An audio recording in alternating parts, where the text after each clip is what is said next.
الماضية. الوقوع الذي قد جاء من جانب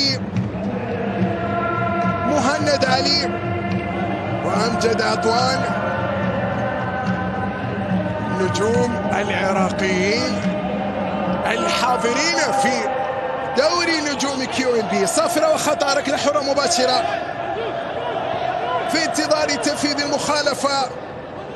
فيتفا يقف على التنفيذ من أجل كرة للعودة في هذا اللقاء. فيتفا يرسل كرة، الله